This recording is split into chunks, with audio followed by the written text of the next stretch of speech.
पूरे भारत में रथ यात्रा निकाली और उस रथ यात्रा से इकट्ठा हुए 1400 करोड़ रुपए ये लोग डकार गए।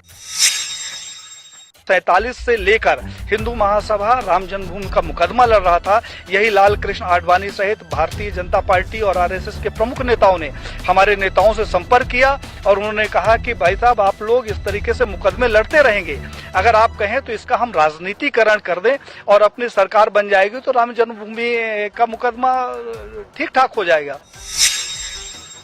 और साहब, हम लोग साइलेंट हो गए, अपनी छाती में इनको बैठाकर पूरे भारत में रथ यात्रा निकाली और उस रथ यात्रा से इकट्ठा हुए 1400 करोड़ रुपए ये लोग डकार गए, जिसका आज हिसाब नहीं है। तो 1400 करोड़ रुपया ये खा गए। हिंदुत्व के नाम पर जो भी प्रखर नेता आगे आता है, कहने के लिए थोड़ा सा बुरी बात है लेकिन कहना जरूरी है, अशोक सिंघल जी को मैंने पत्र लिखा। हमने कहा 1400 करोड़ रुपया जो राम जन्मभूमि का इकट्ठा हुआ कहाँ गया। अशोक सिंघल जी से हमारा बड़ा आत्मिक लगाव था। उन्होंने उसका जवाब दिया और मुझे फोन किया कि पांडे साहब, मैं अयोध्या जा रहा हूं, आप आ जाओ, आपसे कुछ बात करना है। मैं जब अयोध्या गया तो एक गले में वो पीला टॉवेल रखते थे, उन्होंने जो शिला रखी हुई थी उसकी धूल झाड़नी शुरू कर दी। हमने कहा कि ये क्या कर रहे हो।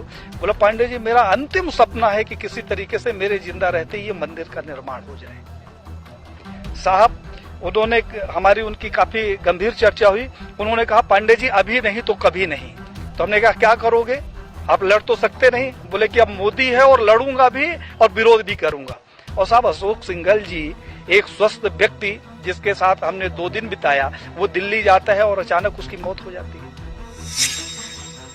प्रवीण भाई तोगड़िया, जिसके पास जेड कैटेगरी की सुरक्षा हो, जो पेशाब करने बाथरूम में जाता है तो पहले बाथरूम चेक होता है और वो रोड के किनारे लावारिस पड़ा मिले, उसकी सिक्योरिटी का पता नहीं और उसका पता नहीं।